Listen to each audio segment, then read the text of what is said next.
Assalamualaikum warahmatullahi wabarakatuh. Ya Rabbi bil Mustafa balligh maqasidana waghfir lana ma ya wasi'al karami. Ya Rabbi bil Mustafa balligh maqasidana waghfir lana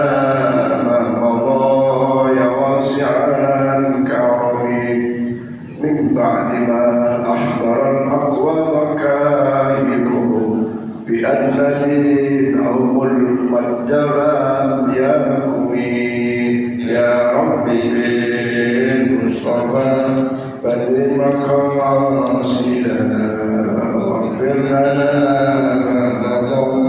يا واسع الكرم وبعدما ينوب في الأفق من شهب منقضة وما في الأرض من صنم يا رب بالمصطفى واغفر لنا مضايا واسع الكرم حتى بدا الطريق الوحي منهزم من السيئات يمشو إثر منهزم يا رب بالمصطفى بلغ مقاصدنا واغفر لنا ما مضى يا واسع الكرم كأنهم هربا أبطل راحة أو أشكر بالحصى من راحتيه رمي يا رب بالمصطفى بلغ مقاصدنا واغفر لنا مضايا واسع الكرم اللهم صل وسلم وبارك عليه وعلى آله. أعوذ بالله من الشيطان الرجيم بسم الله الرحمن الرحيم الحمد لله رب العالمين وبه نستعين على أمور الدنيا والدين والصلاة والسلام على أشرف الأنبياء والمرسلين سيدنا وحبيبنا وشفينا ومولانا محمد صلى الله عليه وسلم أجمعين. قال الله تعالى سبحانك لا علم لنا إلا ما علمتنا إنك أنت العليم الحكيم. رب اشرح لي صدري ويسر لي أمري واحلل عقدة من لساني يفقهوا قولي. قال المصنف رحمه الله تعالى به ونفعنا به وفي علومه في الدارين آمين. Hadirin Bapak Ibu jamaah masjid Darussalam, jamaah Majelis Taklim Masjid Darussalam, alhamdulillah syukurillah kita masih senantiasa diberi rahmat Allah, diberi Allah, diberi berbagai kenikmatan-kenikmatan. Alhamdulillah kita dapat melaksanakan kewajiban kita sholat maghrib dan berjamaah, sekaligus dapat melaksanakan kewajiban kita thalabul ilmi. Mudah-mudahan apa yang kita lakukan, baik yang wajib maupun yang sunnah, senantiasa diterima oleh Allah Subhanahu wa Ta'ala, dan taklim kita menghantarkan mudahnya kita menuju jalan surga Allah Subhanahu wa Ta'ala. Dan mudah-mudahan dengan ilmu yang kita dapatkan, dengan kita amalkan, mudah-mudahan amalan yang penuh keikhlasan mendapatkan rahmat dan ridha Allah Subhanahu wa Ta'ala, sehingga mengatakan kita mafatnya husnul khatimah dan mendapat syafaat Rasulullah Muhammad SAW dan balasannya surga. Amin ya rabbal alamin. Kita lanjutkan lanjutan kitab ini yang kemarin tentang keutamaan sedekah dan kemuliaan orang-orang yang sedekah. Dari hadis yang diriwayatkan dari Adi bin Hatim radhiyallahu anhu, maka telah mendengar Rasulullah SAW. Artinya Adi bin Hatim ini mendengar Rasulullah SAW bersabda, ittaqun nar walau bisikki tamratin. Ittaqun nar, lindungilah dirimu dari api neraka walau bisikki tamratin, walaupun meskipun dengan sebagian kurma. Artinya walau dengan sedekah sebagian kurma. Nah, di sini menunjukkan bahwa sesungguhnya sedekah itu walau sedikit tetapi perlu dengan keikhlasan, karena memang punyanya sedikit atau kemampuannya sedikit, maka itu juga akan mendapatkan keutamaan dari Allah Subhanahu wa taala dan menjadi benteng daripada api neraka. Seperti dalam sepatu kita sebut bahwa sedekah itu menjadi penghalang bagi kita, menjadi penghalang pintu neraka, kita tidak masuk neraka. Ini berdasarkan sabda Rasulullah, walau bisikki tamrotin, walaupun hanya dengan sebutir kurma atau sebagian kurma, mampunya segitu. Tentu saja kalau bisa tidak sebutir kurma, sebanyak kurma, itu boleh, pasti akan bagus. Sedekah yang baik itu adalah sedekah yang banyak, kemudian yang banyak itu dengan keikhlasannya. Tapi kalau banyak tapi tidak ikhlas, boleh jadi sedikit lebih utama tapi ikhlas.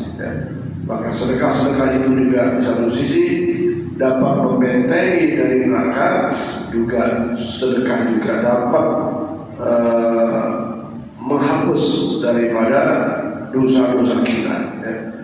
Di sini yang dimaksud dengan ittaqun nar, lindungi dirimu dari api neraka, adalah sebagai satu kiasan, kalimat majazi. Artinya apa? Kalau orang itu sudah diampuni dosanya oleh Allah disebabkan sedekahnya, maka dipastikan dia tidak akan masuk neraka. Mudah-mudahan kita semua diberi kemampuan untuk ringan sedekah, ringan infak, ringan memberi bantuan dan seterusnya dan seterusnya. Tentu saja yang dimaksud sedekah di sini adalah bukan zakat. Seperti kemarin disampaikan bahwa sedekah yang wajib itu zakat, baik zakat fitrah maupun zakat mal, tijarah dan seterusnya. Dan soal zakat ada ketentuan-ketentuannya, baik sebagai orang yang berzakat maupun sebagai penerima zakat atau mustahik. Tapi kalau sedekah yang sunnah tentu saja sangat luas maknanya, tidak harus menunggu nisab dan haul dan seterusnya, dan penerimanya pun tidak harus sesuai 8 asbab itu. Sedekah ini bersifat umum. Allah Subhanahu wa taala berfirman dalam surah Hud ayat 114, Bismillahirrahmanirrahim, innal hasanati yudhibnas sayyi'at. Sesungguhnya perbuatan-perbuatan baik itu dapat menghapus perbuatan-perbuatan yang buruk. Maka kita kalau merasa berbuat buruk, maka diikuti keburukan itu dengan kebaikan, karena kebaikan menghapus daripada keburukan. Seperti Rasulullah berfirman, ittaqillah haitsu ma kunta wa atbi'is sayyi'atal hasanata tamhuha. Jadi ikutilah keburukan yang terlanjur dilakukan itu dengan kebaikan. Maka keburukan yang terlanjur dilakukan itu atau dosa yang sudah terlanjur dilakukan itu bisa dihapus dengan kebaikan-kebaikan. Kemudian dari Fudhalah bin Ubayd radhiyallahu anhu, hadis yang diriwayatkan oleh Imam At-Tabrani, Rasulullah bersabda, ij'alu bainakum wa bainan nari hijaban walau bisyikki tamratin. Nah, ini juga maknanya sama dengan yang pertama tadi, bahwa buatlah benteng-benteng, ij'alu bainakum, jadikanlah dirimu ya untuk jadi ij'alu bainakum wa bainan nar, jadikanlah rumahmu dengan neraka itu ada sebuah benteng. Apa bentengnya? Adalah bisyikri tamratin, sedekah walaupun hanya sebutir kurma ya, atau walaupun sedikit ya. Tamratin itu tadi disebut sebagai kalimat majazi, hanya perumpamaan saja. Nantinya apalagi di sini tidak ada kurma yang seperti di negara Arab sana, maka sedekah apa makanan dan seterusnya itu menjadi bagian dari, walau hanya dengan sedikit tapi menjadi benteng daripada. Ini ada hadis lagi dari Ibnu Mas'ud radhiyallahu anhu, Rasulullah bersabda, hadis yang diriwayatkan oleh Imam Ahmad, liyattaqi ahadukum wajhun nari walau bisyikki tamratin. Banyak sekali hadis. Sama maknanya sama, hendaklah setiap orang dari kamu melindungi dirinya dari neraka walaupun dengan sebutir kurma.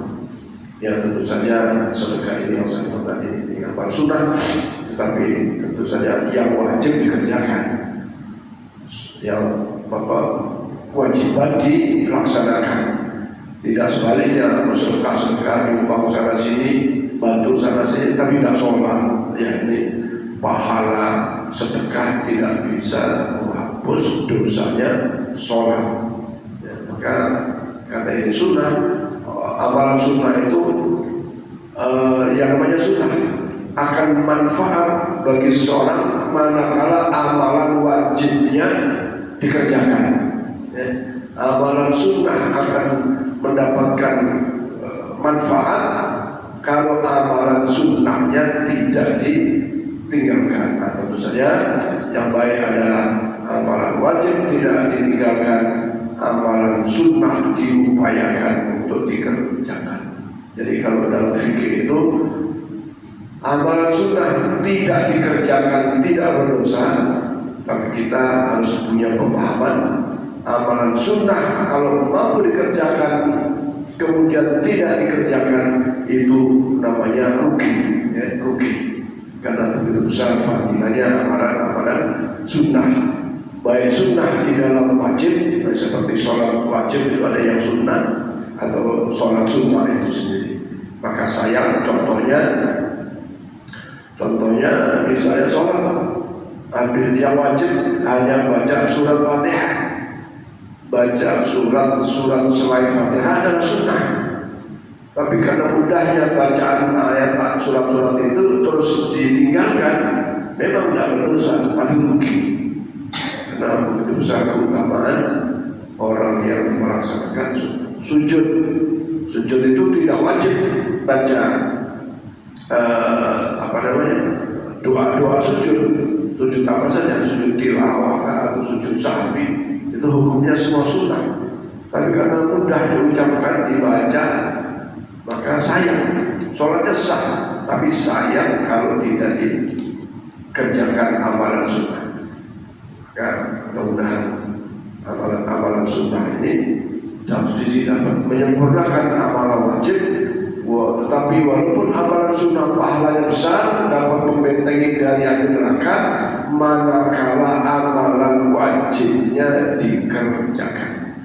Nah ini sekalian saya menyampaikan bahwa membaca takbir di dalam sholat itu, apalagi imam, tidak ada kewajiban yang harus, misalnya kalau rukuk harus panjang bacaannya, kalau bangun dari sujud mau berdiri harus panjang baca Allahu Akbarnya, tidak ada. Tetapi seorang imam harus bisa mengendalikan keadaan makmumnya. Tadi itu saya sholat asar. Sholat asar kebetulan di pojok, imamnya ini dari rakaat pertama mau naik kalau rakaat kedua itu bacanya cuma Allahu Akbar atau seperti menunduk gitu. Nah, karena saya agak walaupun pikir agak di tengah-tengah yang lain, pada duduk gitu. Nah, kalau kita tidak hafal ini berapa rakaatnya, itu rakaat berapa, bisa jadi duduk, padahal berdiri. Wong dia masih satu rakaat pertama. Kenapa imamnya bacanya Allahu Akbar? Mestinya kan Allahu Akbar gitu, menandakan atau isyarat bahwa masih berdiri. Begitu. Nah, sebaliknya kalau memang harus duduk karena misalnya tahiyat awal juga jangan dibaca panjang. Allahu Akbar padahal duduk. Ini tidak ada tuntunan yang secara textbook, nggak ada. Tapi imam harus psikologi. Sampai istri saya bingung juga karena santirnya nggak kelihatan. Istri anak saya ya kacau-kacau akhirnya sholat sendiri mereka. Kenapa itu tadi seharusnya masih berdiri tapi nada suaranya itu kayak duduk. Bagi kita yang ingat jumlah rakaatnya mungkin kan diantara kita karena maaf tuh, ya nggak tahu nih rakaat berapa nih, ya kan? Rakaat berapa nih nggak tahu nih, walaupun baru takbiratul ihramnya sama, ini rakaat keempat atau ketiga, banyak yang nggak tahu kan, banyak yang ikut aja nanti. Walaupun tidak ada tuntunan secara textbook, tapi membuat kondisi makmum dan gaduh itu menjadi baik. Nah, di sisi lain, lafzul jalalah itu khususnya pada harakat kelam itu secara ilmu tajwid itu namanya mat, boleh dibaca sampai 6 harokat, boleh dibaca setidaknya 2 harokat. Walaupun Allahu Akbar dari sisi bacaannya sudah cukup, tapi membuat gaduh makmum ini yang jadi masalah. Baik, kembali ke persoalan sedekah. Siti Aisyah radhiyallahu anha berkata bahwa Rasulullah SAW bersabda, Hai Aisyah, lindungi dirimu dari api neraka, walau meskipun dengan separuh butir kurma, karena sedekahmu itu dapat menutupi kebutuhan orang yang sedang lapar. Ya, maka luar biasa. Tadi pagi di dalam kitab Nasoihul Ibad yang Pak Ustaz Mukarram sebutkan itu, khoslatani, ada 2 keadaan yang manakala dikerjakan maka sangat besar manfaatnya. Di antaranya tadi yaitu memberi manfaat kepada sesama manusia dalam bentuk mungkin sedekah, mungkin makanan, bahkan memudahkan urusan saudaranya sampai kepada menggembirakan, ya, itu halusul sodaqah, menggembirakan saudara atau sesama itu juga sedekah, walau dengan senyuman, ya, dengan senyum, terbentuk senyum, tidak marmut. Kalau marmut kan jadi tanda tanya, tapi senyum menunjukkan kegembiraan. Kemudian para jemaah sekalian, hadis lain yang dari Abu Ya'la juga meriwayatkan dari Abu Bakar As-Siddiq radhiyallahu anhu dengan kalimat yang sama dengan hadis di atas. Taqau minal ja'i' mubi'aha minas syar'ani. Tutuplah atau lindungilah dirimu dari api neraka meskipun dengan sebagian butir kurma, karena sedekahmu itu dapat menutup kebutuhan saudaramu yang sedang lapar. Cuma bahasanya yang berbeda. Ya, muki'ah minas sya'ban. Artinya ya tadi, apalagi orang butuh, ya, orang butuh, bukan orang yang sedang berakting. Karena orang sekarang kan ya tidak lapar bilang lapar, kan? Punya bilang nggak punya. Itu kalau kita sudah tahu tabiatnya, tipu-tipu, ya kita justru tidak diperkenankan, dalam arti memberi pelajaran. Kalau sifatnya tipu-tipu, ya, tipu-tipu. Ya banyak kita pernah didatangi orang yang begini gitu, ganggu dan seterusnya. Ternyata di beberapa tempat dia melakukan yang sama, ya karena tipu-tipu tadi. Tapi kalau kita betul-betul tahu keadaannya, betul lapar atau memang betul perlu dibantu, ya, kita bisa bahasanya kenapa tidak. Berikutnya hadis dari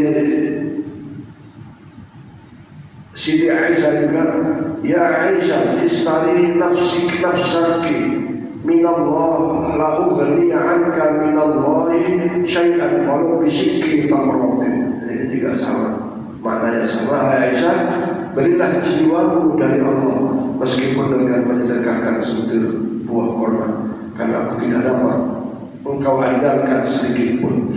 Ya, artinya bahwa pahala-pahala yang besar itu dari amalan yang sedikit, sesungguhnya Allah yang memberikan pahala itu, bukan Rasulullah. Ya, bukan Rasulullah. Kalau Rasulullah tentu saja memberi syafaat atas izin Allah, memberi pertolongan atas izin Allah, dan sesungguhnya la'ughni anka minallah, bahwa pahala yang begitu besar itu karena Allah Maha Kaya, karena semua datang dari Allah Subhanahu wa Ta'ala. Dari Anas radhiyallahu anhu, Rasulullah bersabda, tasaddaqu fa inna as-sadaqata fakakakum minan nar. Bersedekahlah kamu, sesungguhnya sedekah itu penebus bagi jiwamu dari api neraka. Banyak hadis yang serupa. Kemudian dari Siti Aisyah juga yang lain, Rasulullah bersabda, ihtajibi minan nari walau bisyikki tamratin. Nah itu juga sama. Aisyah berlindung dari neraka walaupun dengan sedekah sebutir kurma. Nah para saudara sekalian, begitu besar fadilahnya bagi orang yang mau bersedekah, yang tentunya tidak harus banyak, tetapi sesuai kemampuan, dan banyak itu lebih bagus kalau mampu, apalagi dibarengi dengan niat ikhlas sebagai karena Allah Subhanahu wa Ta'ala. Tapi kalau sedekahnya la tubtilu bimmanni wal adha, yang tadi seperti disebutkan, sedekah tapi diukir-ukir, sedekah tapi Pak aku sekarang nggak saya tolong, misalnya gitu, itu tidak bagus. Dan bisa jadi sedekahnya menjadi sia-sia. Kenapa? Karena hakikatnya seseorang diberi kelebihan rezeki itu juga hakikatnya dari Allah Subhanahu wa Ta'ala. Dan sebaliknya, rezeki yang banyak datang dari Allah dari berbagai macam sebab, ya, itu bagian dari satu sisi amanah Allah, sisi lain adalah ujian Allah Subhanahu wa Ta'ala, mampukah mengendalikan dari titipan Allah, dari amanah Allah itu berupa harta, ya. Ada yang harta, ada yang ilmu, dan sesungguhnya apapun yang ada pada diri kita hakikatnya adalah milik Allah Subhanahu wa Ta'ala. Kita bisa ibadah pun atas izin dan pertolongan Allah, dan tentu saja seperti sedekah, karena Allah lah yang memberi harta banyak kepada kita. Allah yang memberi kemudahan-kemudahan dalam berbagai amalan-amalan kita.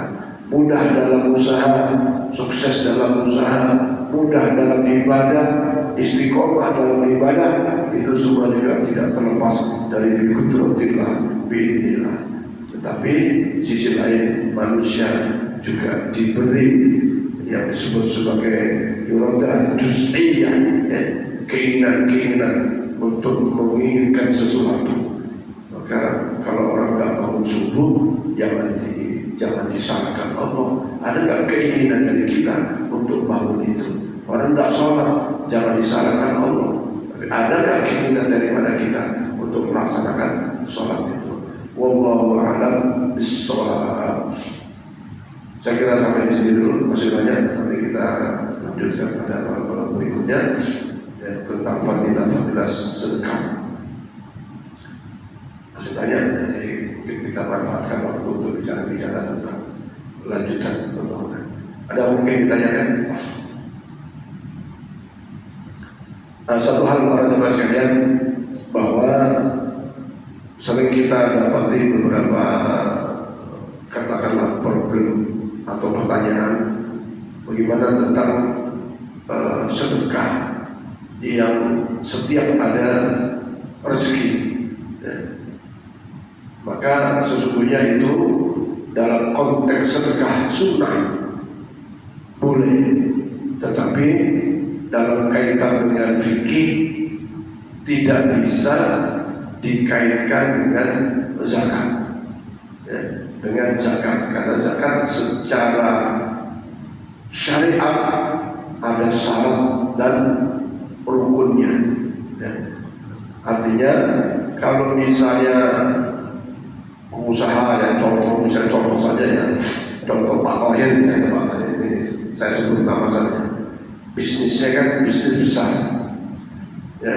Nah artinya sekali untung itu bukan 10 juta, 20 juta misalnya. Kalau 10 juta kan belum mencapai nisab. Tapi begitu untung sekali untung 100 juta, itu kan sudah masuk nisab, betul kan? Cuman belum masuk haul, belum masuk masa 1 tahun. Sementara syaratnya zakat itu harus nisab dan haul. Nah, bagaimana keadaan itu? Ya.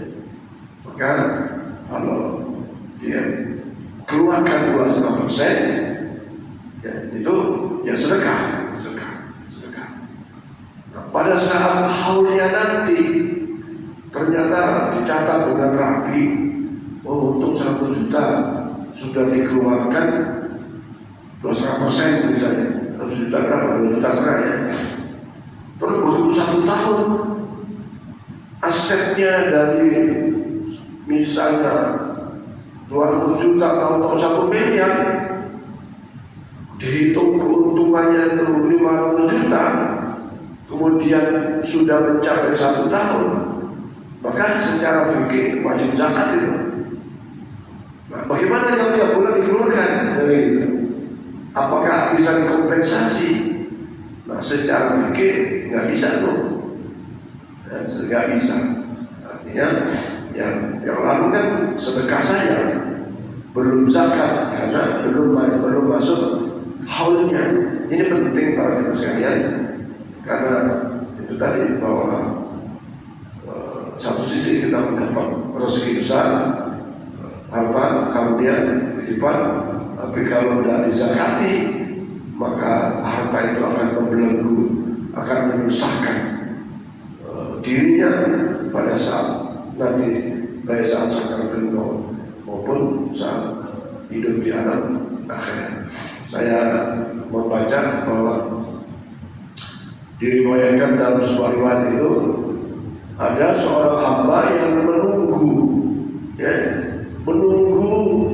antrian untuk hisab tentang harta, masya Allah, sampai menyesal jadi orang kaya karena menunggu hisabnya terlalu lama. Ya tentu saja bagi mereka yang hartanya banyak, tidak mengeluarkan zakat, tidak mengeluarkan sedekah, maka itu akan menjadi pemberat bagi dirinya di yaumil mahsyar, yaumil hisab. Tapi kalau hartanya banyak, sedekahnya dikeluarin, zakatnya juga dikeluarin, boleh jadi dia akan masuk surga yang pertama, dalam artian dia tidak melewati satu hisab yang berat, ya. Maka dimudahkan jalan akhirat. Tapi kalau tidak mau zakat, tidak mau sedekah, maka luar biasa penyesalannya, karena ngantri untuk ditimbang atau dihisab itu sangat lama. Ya, kita aja logikanya ngantri di bank itu dingin, sejuk, kelamaan pun jenuh juga, apalagi ngantri di tempat panas. Dan saya kira demikian. Wallahu a'lam bishawab. Al-Fatihah. A'udzu billahi minasyaitonir rajim. Bismillahirrahmanirrahim. Alhamdulillahirabbil alamin. Maliki yaumiddin. Iyyaka na'budu wa iyyaka nasta'in. Ihdinas siratal mustaqim. Shiratal ladzina an'amta 'alaihim ghairil maghdubi 'alaihim الضالين. بسم الله الرحمن الرحيم. الحمد لله اللهم صل على سيدنا محمد وعلى ال سيدنا محمد. اللهم اغفر لنا ذنوبنا وجرائمنا وارحمنا كما صغيرا. اللهم ربنا زدنا علما نافعا وعملا صالحا متقبلا رزقا واسعا مباركا حلالا طيبا. اللهم اجعل امورنا امور الدنيا والاخره. اللهم اجعل امورنا والرحمه في كلنا وسلمنا والسلام والعافيه وحسن مقاصدنا وقد جميع حاجاتنا برحمتك يا ارحم الراحمين. اللهم يا رحمن يا رحيم الحمد. اللهم يا ولي يا مؤمن يا رجاء يا وهاب. اللهم يا قاضي الحاجات اقض حاجاتنا في هذا الجمع برحمتك يا ارحم الراحمين. اقض حاجاتنا يا الله ولا تزدنا السلام برحمتك يا ارحم الراحمين. ربنا اتنا في الدنيا حسنه وفي الاخره حسنه وقنا عذاب النار. وصلى الله على محمد وعلى اله وسلم. هذا ربك رب العزه عما يصفون وسلام الحمد لله رب العالمين. اللهم صل على سيدنا محمد. السلام عليكم ورحمه الله وبركاته.